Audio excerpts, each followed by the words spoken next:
अच्छा, देवराहा बाबा के शिष्य हैं बाबा। और देवराहा बाबा बहुत जाने माने ज्ञानी विद्वान पुरुष और संत महात्मा रहे हैं। अपने गुरु महाराज के बारे में कुछ बता दीजिए। गुरु महाराज के बारे में जितना बताएंगे उतना ही कम होगा। तो गुरु महाराज तो विश्व का, पूरे भारत के नहीं, विश्व का महात्मा थे और परमात्मा तूल थे। परमात्मा के तूल थे हमारे गुरु महाराज, जिसके यहाँ पूरा देश विदेश से लोग आते थे दर्शन करने के लिए।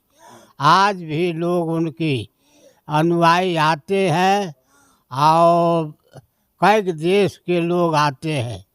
जो वृंदावन में वह उनकी प्रतिमा है, प्रतिमा को दर्शन करने के लिए कई जिला से कई देश के लोग आते हैं। उनकी दर्शन करके वो अपने मान्यता मानते हैं, उनकी मान्यता पूरा हो जाती है। तो सब लोग आके बहुत सा खर्चा करता है गुरु पूर्णिमा के रोज़, और बहुत सा काजबाज लोगों को खाना खिलाते हैं, दान करते हैं, लोगों को भी दान करते हैं। तो अब क्या बताए। कितना उम्र तक जिए थे, सबसे बड़ा सवाल लोगों के मन में रहता है। अब हम लोग तो नहीं बता सकते हैं। हम लोग जितना जब से हुआ है शरण में गए, उनकी शरण में गए, उतना ही नहीं बता सकते हैं। अब कितना साल के थे वह तो परमात्मा भी जानते होंगे। कोई 250 साल कहता है, कोई 400 साल, कोई 800 साल कहता है। अब वो लोगों कहता है, हम कैसे बताएं। हम तो जितने दिन देखा है उतने दिन बताएंगे। आपके अनुसार?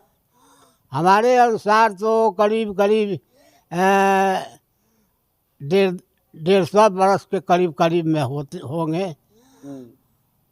और उससे पहले अब कितने दिन के थे। जोगी का कोई उम्र नहीं होता है, शरीर भी बदल लेते थे वो। जोगी शरीर बदलता है, शरीर पहचान नहीं होता है। जोगी मरता नहीं है, जोगी अजन्मा है। जोगी जो है उसकी अजन्मा है। जैसे बाबा भोलेनाथ अजन्मा है, या मरते भी नहीं है, जन्म नहीं लेते हैं। उसी तरह से जोगी लोग जो है वो अजन्मा है, जन्म नहीं लेता है, मरता भी नहीं है। वह अपने शरीर को बदल कर और दूसरे शरीर में प्रवेश कर जाते हैं। यही उनकी गति है। तो इसलिए उनकी जन्म नहीं होता, वह जीव का जन्म नहीं होता है। ऐसे रामायण में लिखा है जे ईश्वर अंश जीव अविनाशी। तो जीव का नाश नहीं होता है, शरीर का नाश होता है। तो जोगी महात्मा लोग जो होते हैं, सिद्ध महात्मा है, उसकी वह मरते नहीं है, शरीर को बदल कर दूसरे शरीर में धारण कर लेते हैं। इसलिए वह सब जानते हैं जे कहाँ कब थे, कौना समय में कहाँ थे।